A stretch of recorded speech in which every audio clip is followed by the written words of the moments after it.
I'm Paul Holmbeck, and I assume that's what's just been said. I'm the political director. I was the director for 20 years in Organic Denmark. And I'm going to talk with you a little bit about, and maybe take some questions, some comments later, about how in Denmark politics and producers' actions and consumer mobilization and mobilization in the public kitchens has been a driving force for the organic movement and for organic sales in Denmark. I'm going to start with a few words about Organic Denmark, so you know who's talking, and a little bit from the latest from the market in Denmark, and then focus on the political policies for schools, hospitals, cities, childcare, et cetera, et cetera. Organic Denmark, we're the organization for all organic farming and food in Denmark. We have 220 member companies that represent about 95% of the organic production. We represent the entire production chain, so we have farmers and companies and consumers and people in the professional kitchens as members. And what we do is we do all the work with retailers, what's made Denmark #1 in sales in the world, working on how they communicate with consumers, how they work strategically with organics. We're working with our companies, help them to work professionally with retail and food service. We do all of the marketing of the National Organic Label, which we've done since it was started 26 years ago. We do export promotion, and we do a lot of innovation on farms, new climate solutions, new animal welfare solutions, advising the farmers in the fields, and then political lobby work, which is primarily the work that I do. Organics are booming in Denmark. We have increases steadily every year in the supermarkets. Our market share is now at over 13% in the supermarkets. For some food products, we're selling more organic than we're selling conventional, things like oats, for example, but for milk and eggs and certain fruits and vegetables, we have more than a third of the entire food market now in Denmark. And then there's other areas like meat and for some reason beer, where organic still is down around 2 to 4% of the market. So we're a leader in terms of how much of the food market is organic. And is this just because Denmark is a relatively wealthy country? Well, some researchers looked at this, and what they found was no, that's actually not the explanation. When they look at what's the national income divided per person, and put that in relation to what the share of organic food that's being purchased, Denmark is quite high. And being researched, it's a few years old. If you put the new figures in, we're up at that blue point in the top now. So we're selling way over what has to do with people having money in their pocket. In the food service area, the public kitchens, the private kitchens, restaurants, cafes, etc., also have steady growth. And the expected growth in 2018 is 14% in supermarkets, 25% in food service, and 30% in online sales. And that's after an increase of 86% last year in online sales of organic food. So, this did not happen on its own. We didn't just put the food out there and it was all sold. It has to do with political policy and market collaboration, close collaboration within our association of all the producers, working closely, strategically with retail and food service, and making things happen politically for organics. We've done all these action plans. We made the first in the world, etc. These two that have to do with the public kitchens. Just won the Future Policy Award from the United Nations, FAO, as being the most effective political policy for moving organic into the public kitchens. So, how'd this happen? Part of it is the politics creating a pull from the market side. We established a national goal. We worked for 18 months with politicians to get a national goal of 60% organic in all public kitchens, at all political levels. Financing was ensured to support cities, hospitals, etc., in the education and the transformation in the kitchens. And we have a national organic cuisine label, I have some propaganda with me here about our national label. You can see what it looks like, some things about it. Some of it is also in French. There's also English and German. And we also, by the way, have some materials about our organization who we do help in other countries about doing market and political development of new politics. From our side, from the producer's side, besides doing the lobby work to make politicians do something for organics, we ensured a guarantee of supply. We brought farmers and food companies, food service operators together to ensure that when the public kitchens had a demand for the organic products, that they were also there, and the sector was ready. We did intensive education and motivation out in the kitchens, making a total conversion, not just to organic, but to climate-friendly and healthier and actually better tasting food. And then education and motivation in the food service companies, those frontline salespeople who are out there talking to the kitchens.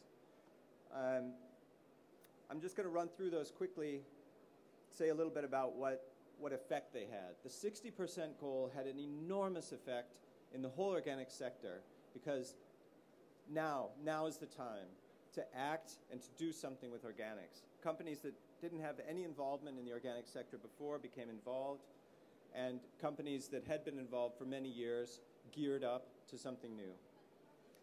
It created also motivation in cities, in hospitals, individual child care centers. The Ministry of Food and Agriculture went over to organic food, which is historic in Denmark, considering the politics that often come from there. The military went over to organic food. So all of these steps were motivated by this national goal. 1/3 of all cities are already working towards 60%. Copenhagen is at 90% organic food. Financing.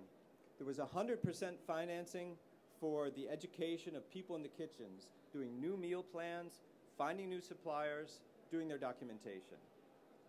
There was no financing of the price premium on organic food.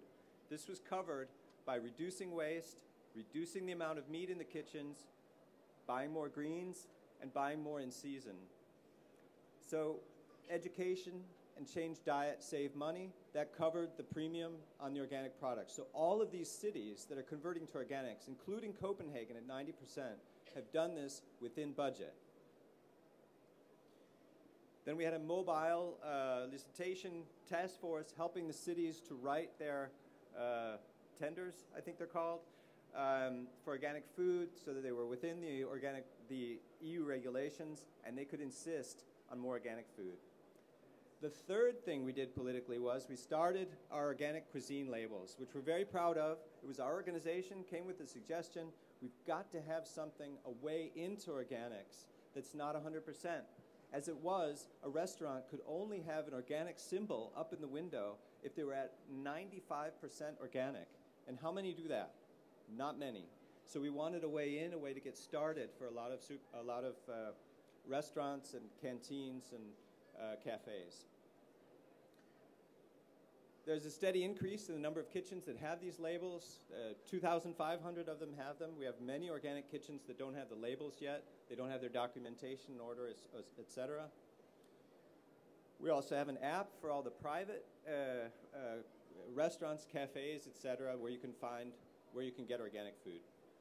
And it's being copied internationally, both in Germany, now in Estonia also, and in Norway, as a really good model to move more public kitchens and private kitchens into organics and move them up. A lot of positive spin-offs where children are learning a lot more about organics because they're there and because they get involved in making food in a lot of the child care centers and schools. One of the most notable is the program called EAT in Copenhagen. It's a very interesting and popular program. And the diners in the public kitchens, these people who are public employees, maybe don't buy much organic themselves, they were also experiencing and learning a lot more about what organics is all about. Because it was explained, and there's a sign up, and what does that mean for animals or for nature, etc. And it increased also interest in buying more local organics. So now we've been working with the cities to break up their purchases so that they can buy more local organic. And we've teamed up with 26 municipalities where we're going out and doing farm conversion with support from the cities, where we're offering a conversion check to farmers in the areas that the cities need to protect their drinking water or their nature. And then right now we're working with a couple of cities trying to make sure that those are the products that also end up in the public kitchens in the same cities. Our strategy in Organic Denmark is similar to what we've done in retail, where we, who work with the producers and represent the producers, we go in at the top strategic level, working with each individual retail or food service company about what organics can do for their strategy as a company, and then working our way down into their organizations on products assortment. We work with their internal food exhibitions where all of our producers come in and all of their customers come in, and what looks good to their customers is already going to be brought in and purchased by the food service company. Then we help them, these food service companies, to make it easy to work with organics and this documentation of 30, 60, 90% organic out in the kitchens, because a lot of our kitchen workers, they're not interested in working with a whole lot of numbers. They like to make food. So we helped all of the food service companies do all the calculations for them. If they say, we want to be at 30%, or if a company says, we want all the food in our kitchens to our employees to be at 30% or 60% or 90% organic, then the food service company makes sure it happens. And they keep track of it so they can say, oh, you're starting to get a little low here, you need to buy more organic, and then working with them to bring the level back up again, doing all the documentation, making it really easy for the kitchens. Very important. So I think I've described this. One additional thing is that we do a lot of consumer focus groups, so we bring market knowledge into these food service companies, showing what their own customers want of organics and demonstrating a demand. And there's been an enormous positive side effect of working with the food service companies with the wave of purchases in the public sector, because we've made them more professional working with organics, better service, they're much more interested, they have the products, and then they're selling a lot more products out into the restaurants and cafes, etc., and hotels, not least. We've also done with some larger companies where we go out into their kitchens and do events, happenings, for some of the larger, especially larger public institutions, where people are coming in, they're getting some breakfast, they're doing some tasting, they're hearing about what organics can do. So we're using the public and private purchasing to the larger kitchens as a platform to talk about organics with everybody else, because they're all eating. We have a pretty large public sector in Denmark, so most people are going through a public sector kitchen at one point or another, and will meet organics. Yeah. A second thing from the organic sector that we've done is all of the education motivation out in the kitchens, which is one of the most exciting things that I've been involved with, besides helping farmers convert to organic farming, because it's sort of a similar process. The people in our public kitchens have been through an intensive industrialization of their work, just like the farmers. And when they can get their hands back on real food again, and not just tearing up bags of frozen products, many of which can be bought here, and not just, making mass production, but actually working with real raw materials, they feel like they're actually making real food again. So this educational effort, and we've collaborated very closely with the trade unions that represent the people in the kitchens. They're very excited because it's bringing new pride and new value back into the kitchens again, where they're not just people throwing things into ovens, but they're people who actually can make food, and there's more value in their work, and it gives an enormous pride.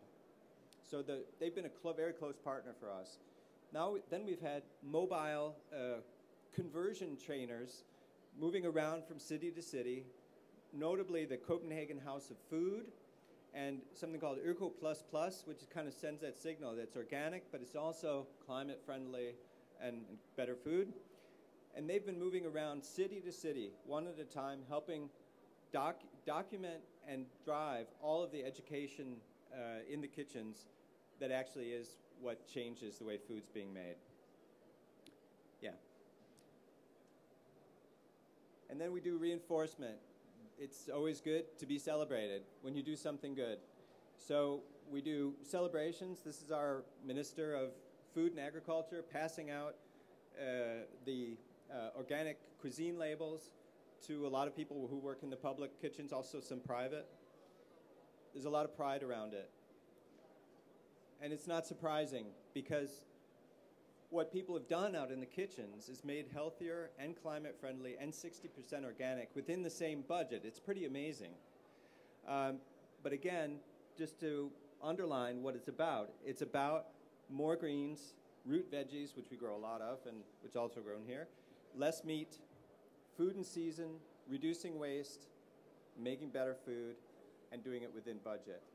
And the reduction on waste estimates are 10 to 15% in childcare centers, 20 to 35% in senior citizen homes, canteens 15 to 30%, and 15 to 45% in the central kitchens, making food for distribution to old folks' homes, people who are bound to their homes. So that in itself is an enormous climate contribution. So it's about the people. It's about motivation. In Copenhagen, we had banners up as tall as buildings with pictures of the people out in the public kitchens when they'd reached a particular goal. Here, this group had reached 87% organic, and just kind of celebrating the craft, the talent that's out in the kitchen, the people who make food for our children and our sick and our old parents and ourselves, people who work in the public sector every day. Just need to check time. Yeah. And how this persuasion of the people in the public kitchens, it's not just about what kind of work they're doing in the kitchens. We've actually tried to motivate based on what organics is. So going from lots of people, not a very strong feeling towards organics, maybe even negative. In the more rural areas, people working in the public kitchens, most of them are married to conventional farmers. So there's not like a hoorah kind of feeling when they start talking about going over to organic. But creating a positive emotional connection to organics and seeing it as a part of really meaningful work. So getting kitchen workers and the children out on the farms to experience what organics is all about. It's a good life for animals, no pesticides in the food. People working in the kitchens are really proud of that, and not using as many food additives in the food. That's another thing. It's kind of, they know they're making a better food for the children. The last thing I want to mention is a little in the same vein, because besides motivating out in the public kitchens, we've also had to motivate in the food service industry, where price is God and supply, you have to be sure you can deliver, and it has to appear good, the product that's coming. Those are the main priorities. Deeply conservative people working in those companies. So we had to get them out to an organic school. And what we did, I can see if I can make this video work. Technician? If it's not, I have some pictures just in case. Oh. Technician? Yes. Internet is, my French is right. It's not working. I'd like to show that film.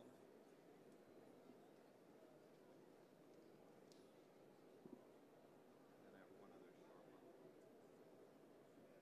This one? No. Wait. Did you find it? It's that film right there. Ah ouais, mais ça c'est... Ah non. Comme ça marche. Not gonna work? Non. Okay. Sorry. Unfortunately, the internet is not working. But I did take a few pictures along, because these things do happen. These are some really good days. We get out. I'm just going to move past this then.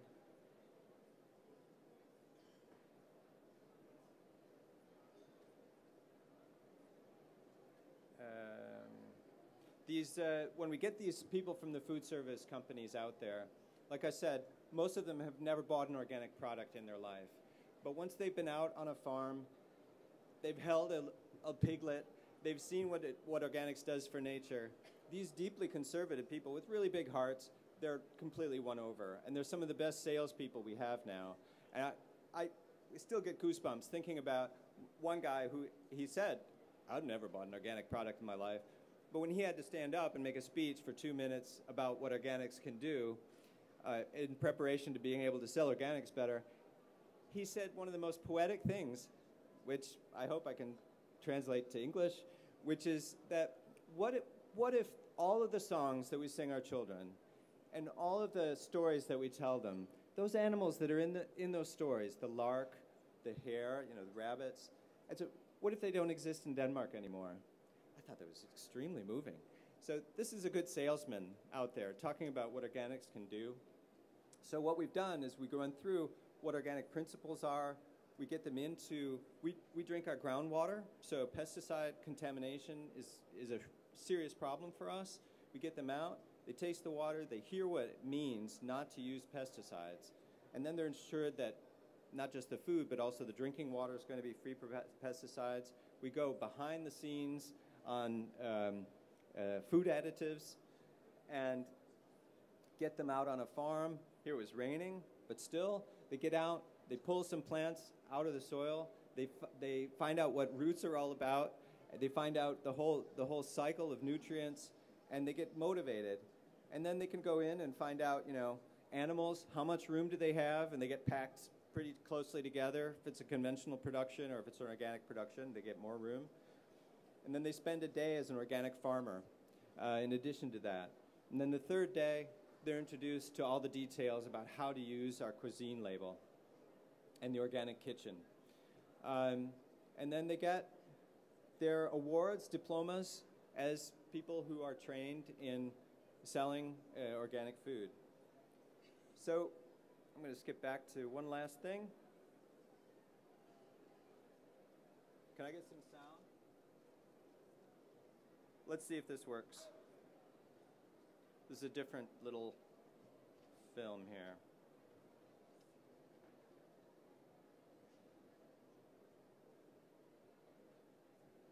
I think.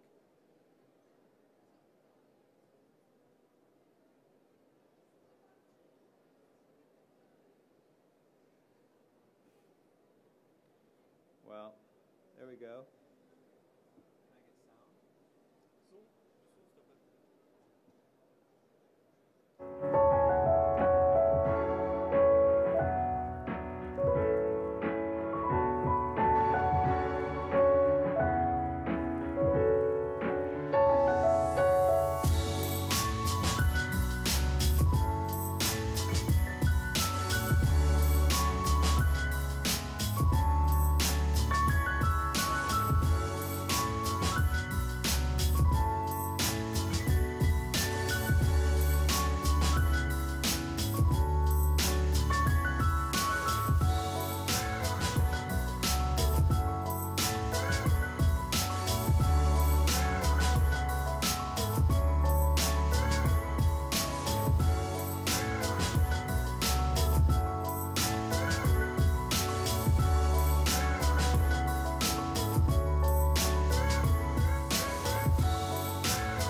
Good afternoon. My name is Carole Morin. I'm a quality manager in the Groupement des Mousquetaires, which is a French retailer. My presentation will be more on what we have done on children products in our company. I will first introduce you my company for those who don't know my group, and then I will present you all we have done during the last 15 years on children product. So first, the presentation of our group. So The Groupement des Mousquetaires is a major actor in French retailers. The specificity of the Groupement des Mousquetaires is that the manager of our company is independent manager, which is something special in France. We have 3,000 manager of company of stores, and it represents more than 150,000 employees in France and in Europe. We've got 3,600 shops in Europe, not only in food, and I will focus on food. We also have some shops in DIY, restaurants, for instance. So there is a 9 brand store, and for food product, you've got the one which is the major one. It's called Intermarché, with 108,800 shops, and Netto, which is more like a hard discounter shops. Our turnover is 41 billion euro, and just to situate, in France, we are the 3rd food retailer. One particularity of the Groupement des Mousquetaires is that we are not only a retailer, but we're also a producer, and that is very specific in France. We've got 62 factories. That is really specific. It's historical. The group was created in 1969, and from the beginning, the leader of the company considered that it was very important to have factories to have a good knowledge of the production. So that is really very important, and you will see that in the way we work. Of course, we are very attached to see how the product is done and if it's realizable to produce some product. So that is the short presentation of my company. Now I will introduce you to our private label and quality strategy for Intermarché only, not Netto. So first of all, the specificity of Intermarché is that you will not see written Intermarché on the product. We've got real brand, 26 brand on food product, and all those brands are specialized by sectors. For instance, Pâturage is the most known brand on dairy product. Paquito is the expert on fruit products. Jean Rosé is an expert on meat, Odyssey on fish. And that is the philosophy, as I told you before. With 60 factories, our way to work is to think in sectors. So 26 brands, more than 5,000 products on private label, and 1 product out of 2 sold in our shops is a private label. So you can understand that it is very important for us to have a real strategy on the quality of the product. Now I'm going to explain you a bit how our strategy is organized. I'm in the company. I've been in the company for 22 years, and when we have started private labels, historically we were working on regulation, and as we are French, of course, the main aspects when we choose a product is the sensory aspects. So historically, our strategy was to have those 2 aspects, and every product is tasted by consumers, by at least 62 consumers, in order to check that the product, the consumer will accept the product. So that was the history when I arrived in the company. And in 2006, we have decided to work more on nutrition because we were, sensibilized to the fact that there is a real need to work on this aspect. And in 2013, we've integrated a strategy on the quality of ingredients we use and on additives. Quite recently, and I will talk about nutrition after, we have been the first retailer to be engaged on the French labeling, nutritional labeling, Nutri-Score, who is designed by the French government to be used on the product. That is what we do on all product, and of course, as we have different brands, on some brands we will try to work differentiation. For instance, we have 60 factories, all in France. More and more the consumer are concerned by the fact that the ingredients come from France or from a place which is quite close. We work on clean label. We've got especially a brand called L'Essentiel, which is a brand on which there is no additives. We work on high quality product. For instance, Les Créations is a very tasty product, very high quality. And we have a specific brand for children product, which is called Les Petits Prods. And this brand exists, is quite new, the name the Petits Prods, but the product, children products have been existing for a long time, for more than 20 years. And I will introduce you this brand. So focus on our first children's product labeling, because it started by labeling.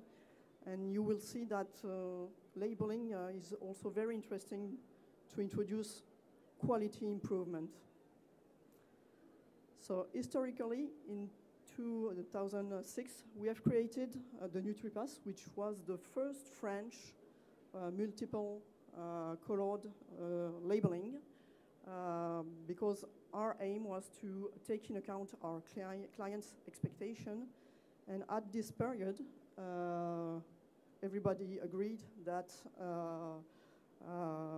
the nutritional table was not comprehensive by the clients.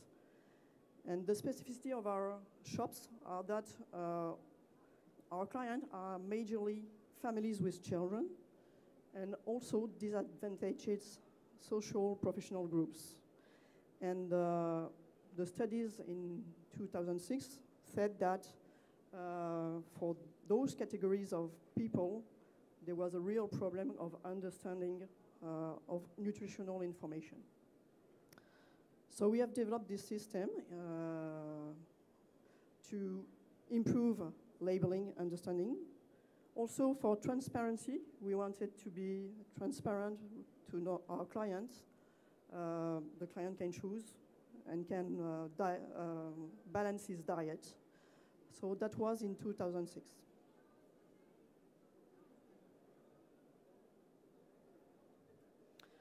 This labeling has changed in 2012, because at the beginning, you didn't see it maybe, it was on the back of the packaging. And in 2012, we have decided to put it on the front of the packaging. Because when you are in a store, when you choose a product, you have 2 or 3 seconds to choose a product. So if you want that the nutritional information is an argument to choose the product, then you have to have this information very quickly. And as I told you before, we wanted that this system can be used also for family with children. And as you can see on the document, there is 2 scientific references for this system. And this system is based for adults on 2,000 kilocalories per day, and for children on 1,600 kilocalories per day. The reason for that is that children don't have the same needs as adults, and for this reason, we have worked a specific scientific requirements in order to take into account this point. So this system was based on nutriment, sugar, fat, and salt, mainly.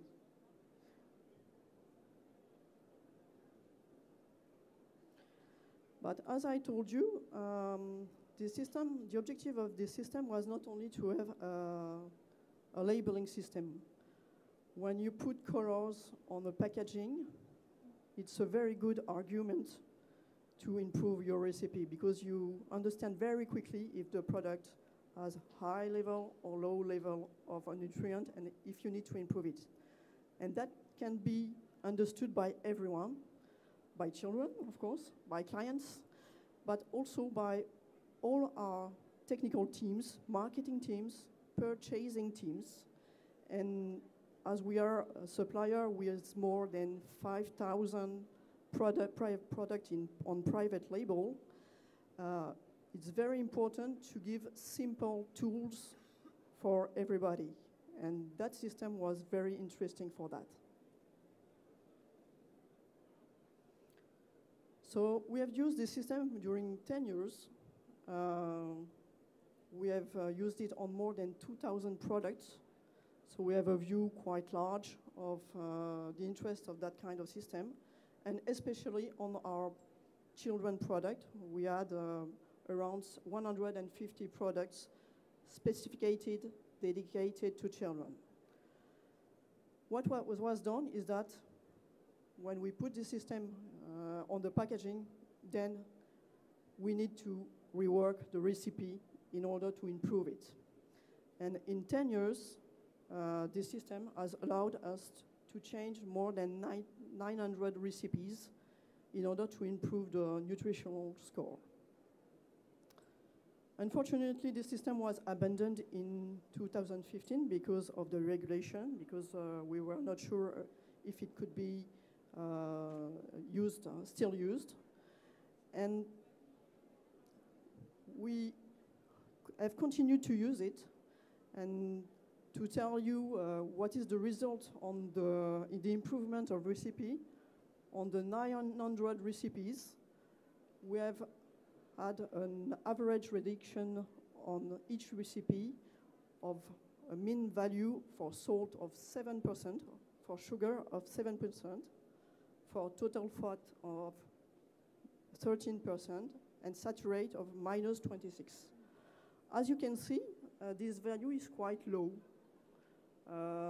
And our experience has shown that, especially for sugar and salt, it's often very difficult to change a recipe by doing a very high reduction. Why? Because the consumer won't accept it. And as I told you, we are French. We do sensory panels, and especially on children, we had to go step by step.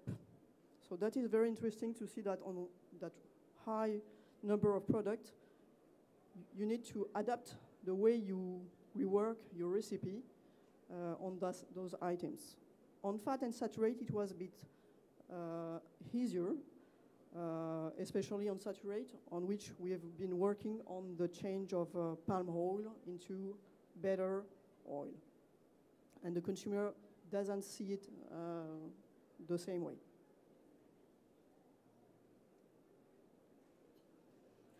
So I told you that those values were average values. I've taken an example, typically on children product, which is a beverage. And you can see on this chart that it needed 4 years to lower the value of 40%.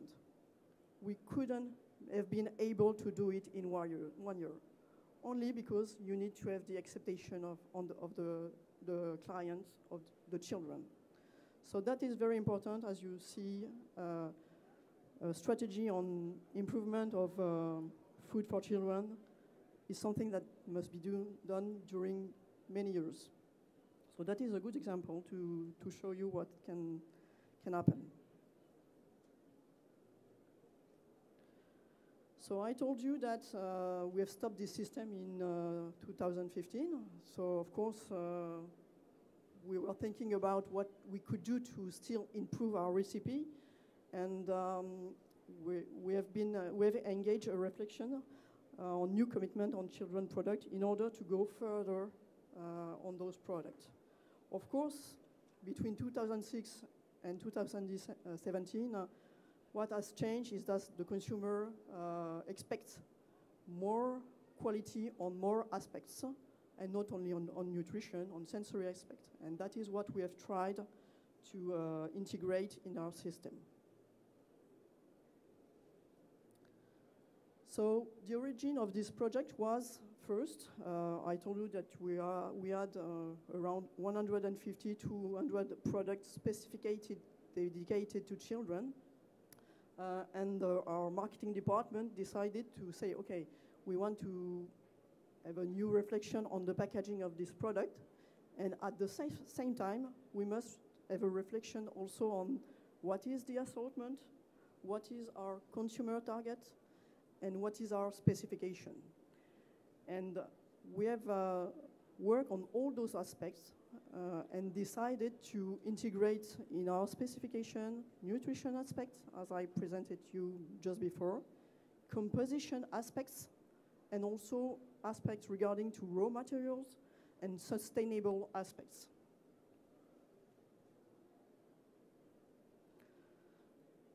At this moment, for the company, what was very important is that we had two main objectives on our food products, and which is still the two main objectives we've got on all our food products, which is that we want to help our clients to eat better every day. That is the first point.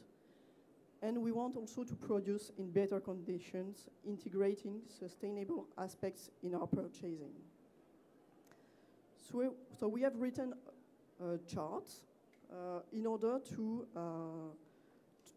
define an objective on those products, integrating quality aspects, security aspects. Of course, pleasure to eat is still as much important. And another point is discovery of new taste on children products.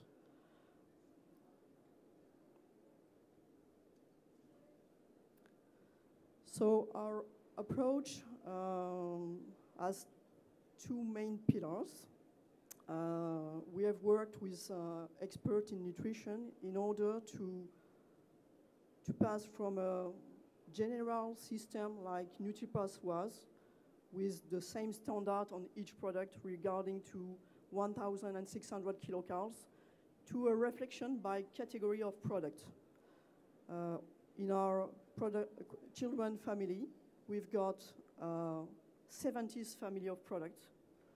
And on each family, we have had a reflection with our scientific committee in order to define what is the best criteria to have, for instance, on cereals, on dairy products, on cooked meals, because from one type of product to another, we have seen it during the 10 years we've worked on it. It's not as simple to improve recipes from one sector to another one. So we have defined that those products were for children between 6 and 11 years, because we know that if we go lower, the needs are not the same, and it was already not that easy to find a scientific reference for those age, and our aim was to still have a nutritional, scientific-based, strong one to legitimate our approach.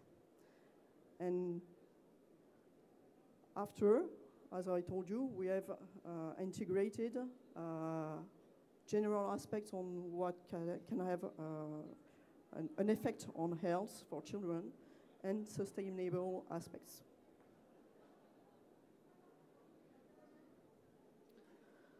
So, to eat better every day, because it's our objective, the first point is to bet on the taste of the product, as I told you.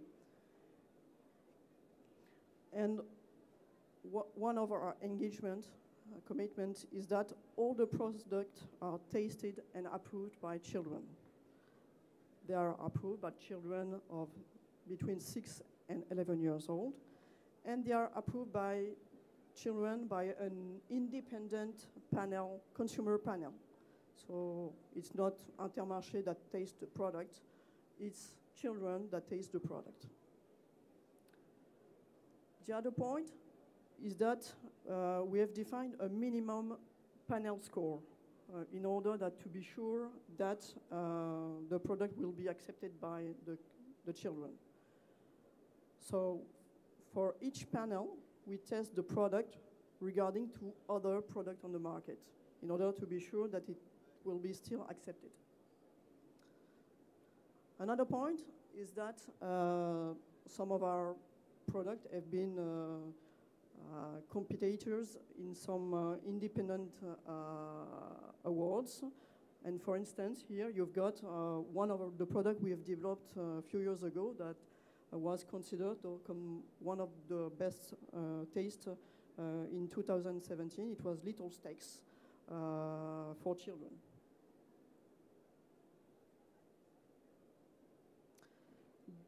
The other aspect for taste is that during the first year we have worked on children's products.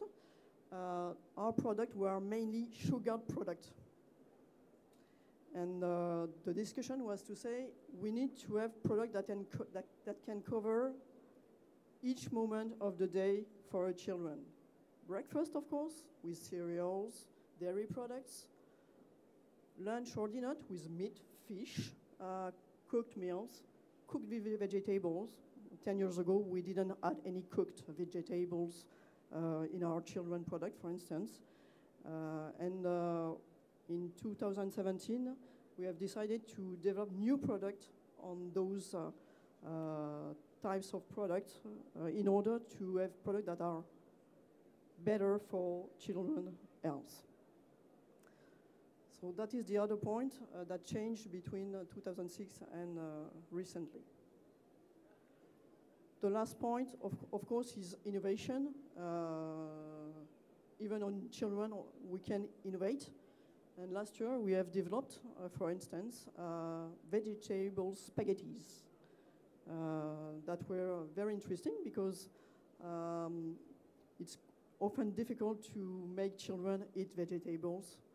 And that is a good way, in a funny way, to let them eat some vegetable products.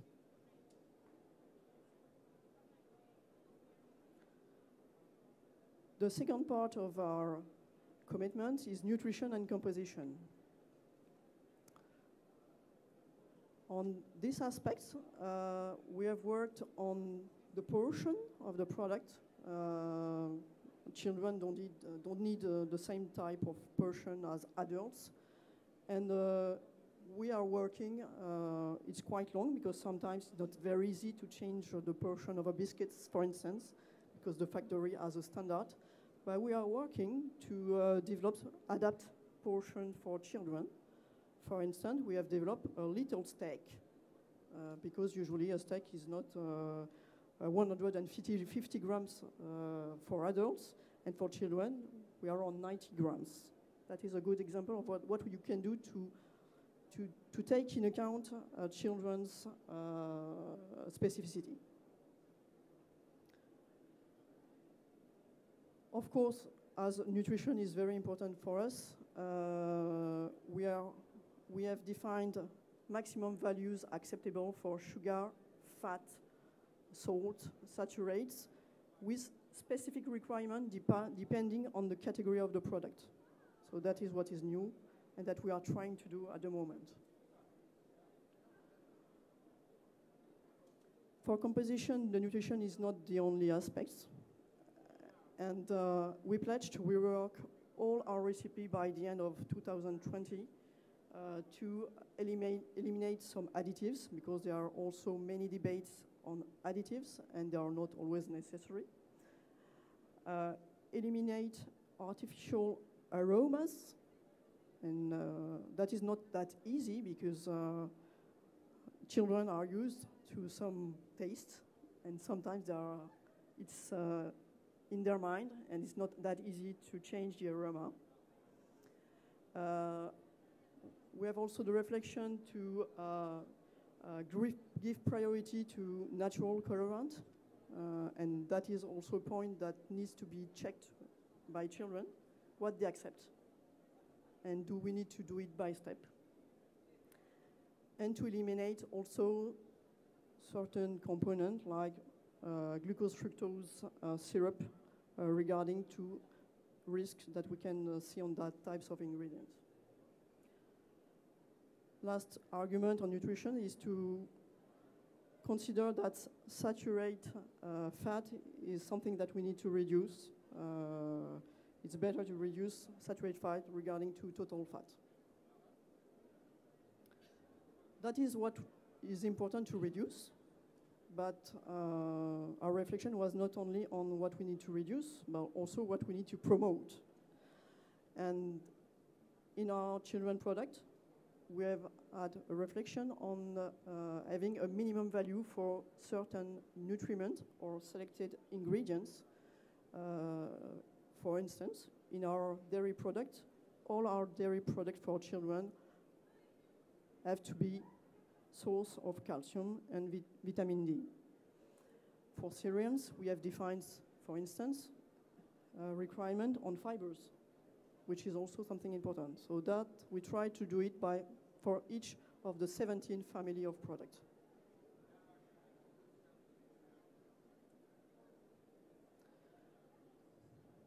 The other aspect, we were talking about health. Of course, it's necessary to have maximum security for our children, for their health. And because diet contributes to the development and welfare of our children, security is also our priority.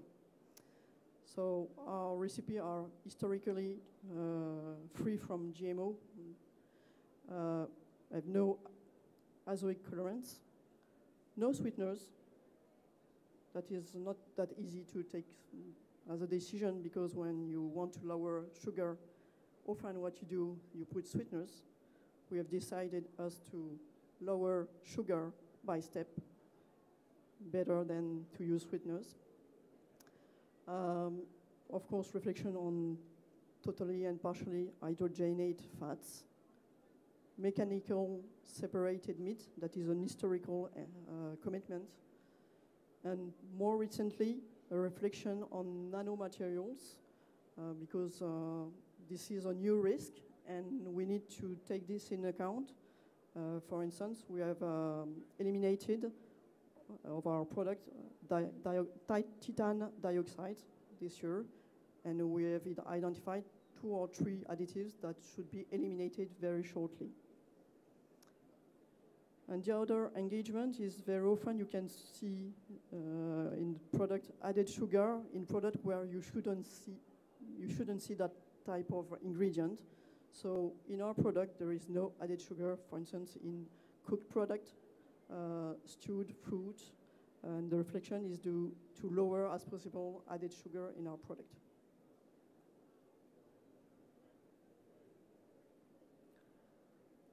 Last part of our commitment, and that is something that we will have to work during next years, is of course to see how we can produce in better condition, have more transparency on the way the product are produced, with what type of ingredients, where they come from.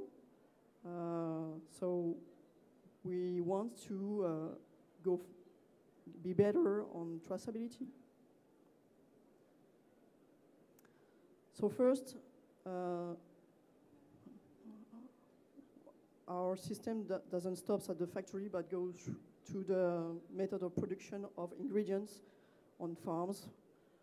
And one of our purpose is to have as much as possible, as we have French factories, French ingredients, because it's a way also to reassure mothers of children to say, okay, the product was produced in France with French product. And for instance, on all our milk product, it's already done. All our milk product for children, but also for other products, have French ingredients. For milk, for meat, it's already done. And our objective is to do it as possible on fruit, vegetables. That is another point. What will be a bit more difficult, but we are working quite hard to do it, is to have some access on sustainable development and purchase. We will promote all virtuous practice during the next years for our children products on the way fishes are produced. So we will promote label like MSA. We will promote all labels on the way agriculture produce the products. It can be organics, of course, and we have an objective of organic product in our children product. But between conventional and organic, in France there is a label that is called HVE, which is high environmental value, and that have an objective on reducing pesticides. So if we can, we will try to work on those aspects, going to organics, but if we can't, going to that types of commitment. Traceability, I would say it's necessary, but if you want to be able to do traceability until the farm, it can take a few hours to do it. So we are working on all tools that we can use with our suppliers to be able to go to get the information up to the farm. Packaging, that is a bit apart, but it can have an impact also on the health, and not only on sustainable aspects. We are working to eliminate mineral oils in our product for children. That was done in 2017. We have, of course, eliminated bisphenol A, and we are working on what are all the aspects in packaging that can have an impact on children.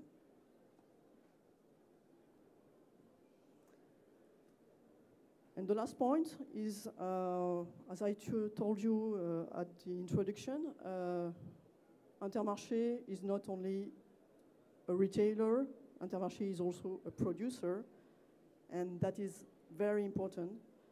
And I can tell you that a third of our products are produced in our own factories, and that is very interesting, but because we can explain to people easily how the product is done, in which way, and that is also something that we will do in the future, is to explain, to give assurance to parents and to children how the product is done and why we do it, what are the choices we've done. So that is a specificity of Intermarché regarding to our own factory, but also we do it with all the suppliers we work with for all the other products.